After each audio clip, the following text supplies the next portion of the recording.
Welcome back to another episode of Perpetually Patek. I am Brian Govberg, and I am joined today by Tim Masso, and we are going to be talking about 2024 Patek Philippe novelties. Tim, what are your thoughts? Well, we get to do this once a year, so it's always a big time for Patek enthusiasts to see what's new. And what struck me more than anything is that this year is really one of transition. There's been so much product development in the pipeline for the last 3, even 4 model years that it felt like the focus this year was to take a breather, focus on developing the existing collections. I think it was interesting that we saw a lot of different metal variations, dial variations, new styles, integrated bracelets in some cases. We didn't see a whole lot of all new models, but I think we saw a lot of changes to fundamental collection pieces, Aquanaut, Nautilus, Ellipse, that really open up new dimensions in those collections and make them feel fresher. And I think that was the focus this year. I would say that out of all of the models, the one that struck me as the most adventurous was probably the new Ellipse with integrated bracelet.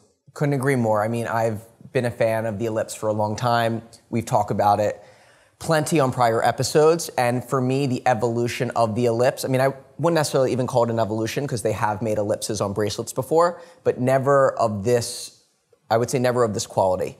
And I think that it's great that they're building out that particular product line, and I think that the Ellipse has always been a canvas for specialty products like this, and then even as far as rare handcraft dials go.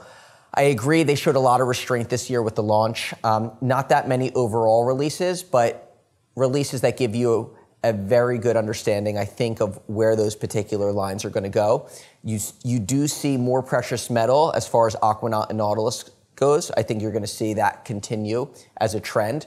Mr. Stern has mentioned over the years that he wants to keep the production of steel watches as a whole across the brand to a minimum, and this allows him to continue to do that. We found a new world time in the 5330G. So you now have a white gold world time, but for the first time it features a date. So this was a big addition to the complication. It's now 40 millimeters as opposed to 38.5. And this very much is a model that I believe will be here for a long time, and this is the evolution of the world time.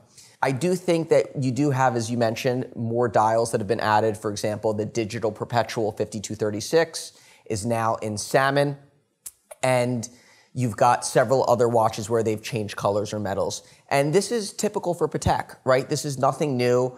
We've seen this for many years.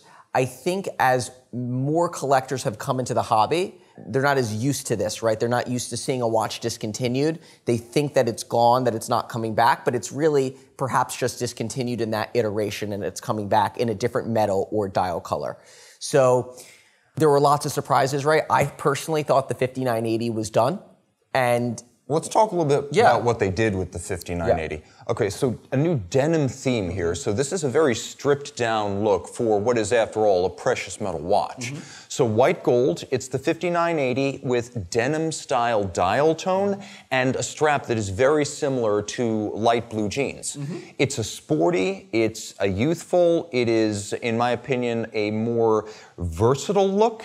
There's a formality with a full bracelet that can put some people off. There's also a weight, there's a feel. It's an aesthetic not everyone loves. So this doesn't just give people a more youthful version, I think, of the 5980. I think this gives them a more casual version of the 5980, making it sportier while still keeping within the bounds of what seems to be a theme this year, which is new watches in precious metal. Correct, and there is a trend industry-wide, I would say, as far as utilizing white gold and platinum. White metals have become much more in vogue, and so I think that producing watches like the 5980, but in white gold now on a more youthful, sportier strap, is in line with not only where the brand has gone recently in creating more casual watches, but also where the industry has gone.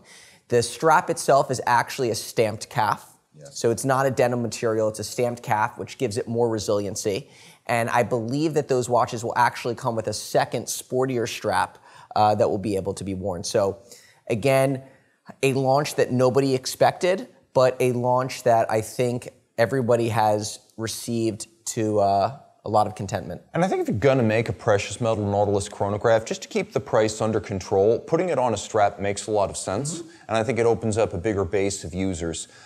In terms of the white gold look, we've actually got two watches that seem to have been styled by the same hand. We also have a new 5164G, a blue dial. This is going to be your Aquanaut travel time. I think, again, a little bit more, I would say, colorful, because this is a watch that's a long-running piece. It's been around since 2011.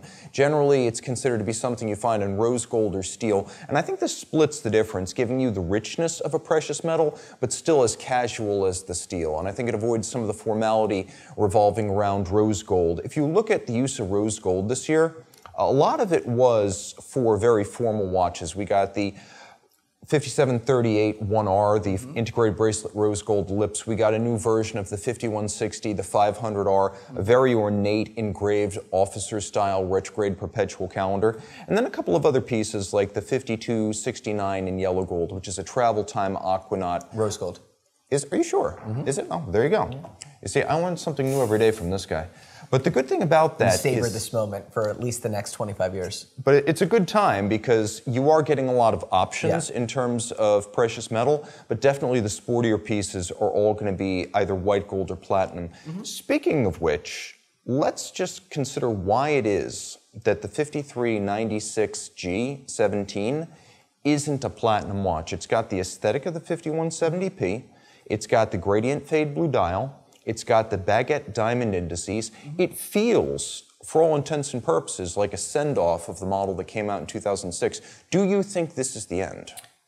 I do not necessarily think that this is the end. I think that producing the watch in white gold gives a lot of future optionality. So they produced a similar watch in rose gold prior, rose gold blue dial baguettes. So I think that A, from a price point perspective, it's smart to produce it in white gold. And then B, it allows them the option to produce a platinum version in the future that could very well be a send-off watch, which has been prototypical of Patek in the past. Speaking back about some of the launches, that blue-gray color, what we're seeing from the brand now is the introduction of certain colors or themes that are across product categories. And it's not easy to come up with a new color, right? You know, we had many years of green that was not just Patek, but industry-wide. And we see them as of last year utilizing this blue-gray color, which for me is gorgeous, and it's not your normal navy that you see. And so since launching on the 5269 annual calendar, we now see that color being utilized a little bit lighter on the 5164G. We see that color being utilized slightly on the 5330G, as well as the new 5269 that you mentioned. So we're seeing these themes of color moving across product categories so that it's not relegated to just one piece. And I think that that's a very smart move, and it creates cohesiveness across the line. And similarly, with the new rose gold 4910 that's come out, we have that new purple dial, which, as we all know, had launched on the 7010 1R prior with the purple. Yes, I like purple dials. I'm a big fan. I will say this. Last year, I think I want to say it was the 5261, they gave us that slate dial on an Aquanaut annual calendar. They also gave it to us on the 5924G, the pilot's watch chronograph with the calendar function. That was it was a chronograph with a travel time function. That was a very cool kind of crosswise, cross-pollination to have the travel time chrono and the Aquanaut annual. Bring it back this year on the travel time Aquanaut and the Nautilus chrono. I do see what you're saying about continuing these color themes. And you could say the same for the 5236P, basically, with the new salmon dial. Now, I'm going to be honest here. I'm not sure it looks more organic to the design, but it's much easier to read. Like every couple of years, Patek comes out with a very special watch. Typically, it's a platinum model. Typically, it's a perpetual calendar, or at least has a perpetual calendar function.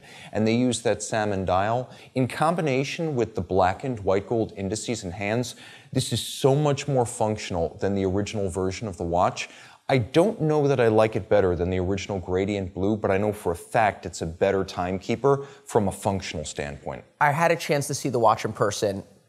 It's a bright salmon, and it's a flatter dial. It doesn't have the vertical satin finish.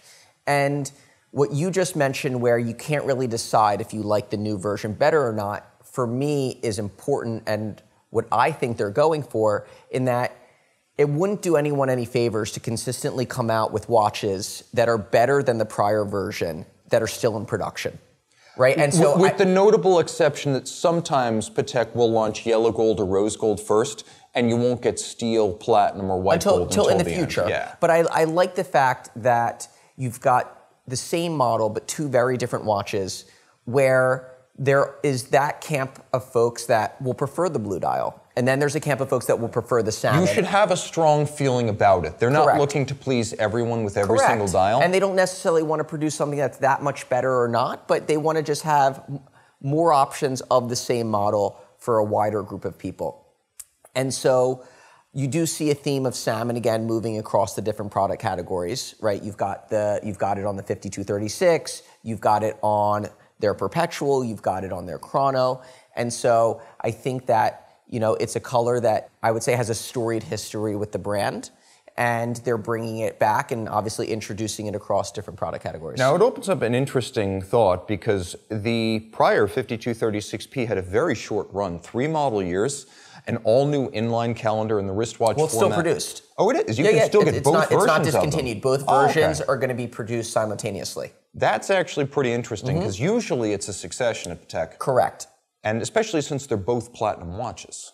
Correct. So what I think generally used to happen in the past is not necessarily the case now. I think Mr. Stern makes decisions in terms of keeping different things in the collection, adding different dials, and perhaps we will see the platinum blue dial discontinued at some future date, but for right now, both watches are orderable simultaneously. So now for the 5520R, it's now in rose gold. Is that also going to be produced concurrent with the previous platinum model? Or has the door closed on the original platinum version of the travel time alarm? The 5520 platinum has been discontinued. Okay. Now, I think that's an interesting watch for the future because whereas the 5236 got a lot of attention and was for the most part embraced universally, the 5520 has always been a very niche product, and it wasn't universally admired, not because of any fault in the watch, but because people, A, couldn't tell the difference between it and a 5524, and B, there is this long-running sort of prejudice that an alarm is an entry-level complication. They associate it with companies like Seiko or Omega or at most Vulcain and Jaeger-LeCoultre. It was the minute repeater of alarm watches. Correct. It had an incredibly precise 24-hour digital setting system. It had a strike governor. It had minute repeater gongs. It's an incredible watch that's misunderstood.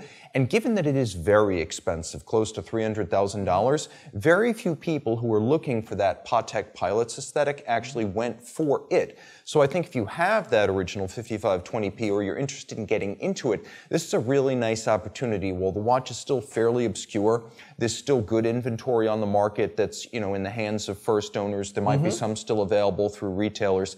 That to me, if the door hasn't closed on the blue dial 5236P, I think the 5520 is something to really look at hard because of its rarity. And so what I find is, as you mentioned, it operates similarly to the way a minute repeater operates, right? So if a minute repeater is sort of out of sight or not possible, right, Yes. given the difficulty of acquiring one, you know, you do have the 5520 ultimately as an option, even though there is an application process associated with that reference. The rose gold for me, and with that dial combination and coloring, is now much more differentiated from the rest of the Pilot line, which I think was a very smart move. So now the watch has a much more striking presence, both from a distance and I think when you're visually looking at it yourself, and it's also much more differentiated from the rest of the line. And there's no mistaking it for a white gold travel time Calatrava. Correct. I think it's a really nice piece. It's going to be polarizing. The combination of lime green lume on an almost champagne dial with the rose gold case is a very strong look.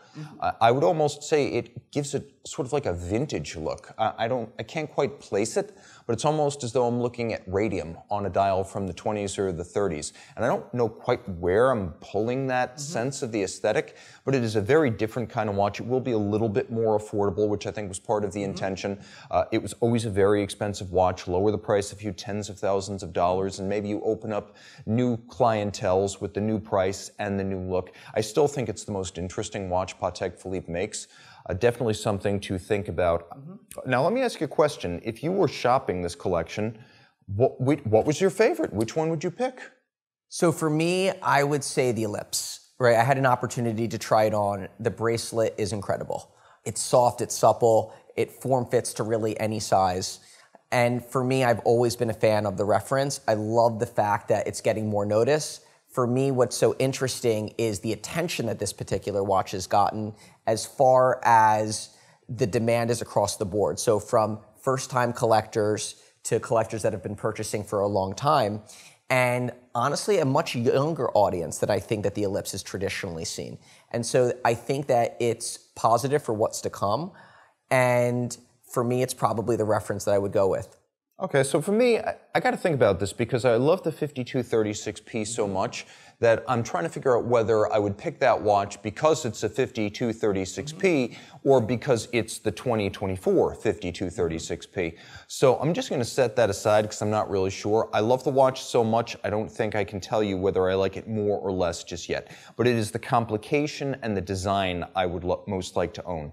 Now, if I were buying specifically because of the changes made this year, I would say the 5396 G17, just because I actually do love the look of the gradient blue dial, the white metal case, the baguette diamonds, and I think this is the most appealing version of the watch since the original sector dial from 2006.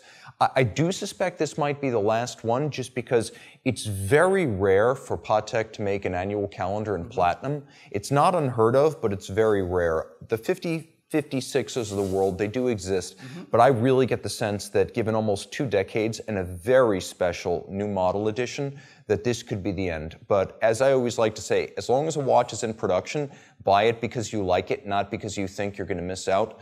That's a terrible reason to buy a watch. Buy what you love most, because that will not change based on production or favor or fashion. So I think for me, it's the annual calendar. I just love the look of it, and I'm a calendar watch nerd. Yeah, no, and you know what? If the rumors are true, we're not done yet for 2024. And so I think that this was a restrained, tight launch, which for me was great. I mean, again, I don't judge launches based on how many sports models came out. For me, I think it's special that they're extending the different product lines, but I think that there is going to be some exciting things coming at the end of the year. Yeah, and I think that's important to recognize because Watches and Wonders has now become sort of a mishmash of the old Basel World and SIHH brands, and it's so big and loud that if you have truly special pieces to launch, it's becoming more and more common to just treat the entire year as new model season. Summer launches, fall launches, For sure. Pre-2025. So I would definitely kind of prime the pump for additional coverage down the line and hot takes. That's why I'm not ready to pick my favorite of the year. I can only tell you what's my favorite from Watches and Wonders. And it makes sense from a production standpoint, right? Because as you're producing these product lines, in order to get them into the hands of collectors when they launch, you may very well need to launch them at different times. If you launch everything at exactly once, then you're going to have longer lead times from the time of delivery, which nowadays, with the way that the world is, those lengths of time are you don't want. Yeah, and I would also say that there are always event-specific launches from Patek. Last year, the 5330, that came out in Japan. That was originally an exhibition special. Do we have any Patek exhibition events on the calendar for this year? I do not think so. I know that I believe Italy is where the next exhibition is going to be. I don't know if that's 25 or 26. Okay, but all the same, I do agree with you that new model season is now 12 months a year, and it'll be exciting to see. We're not going to make our predictions just yet. Maybe that's for a future episode. Time out, Tim out, Brian out. Thanks for logging on.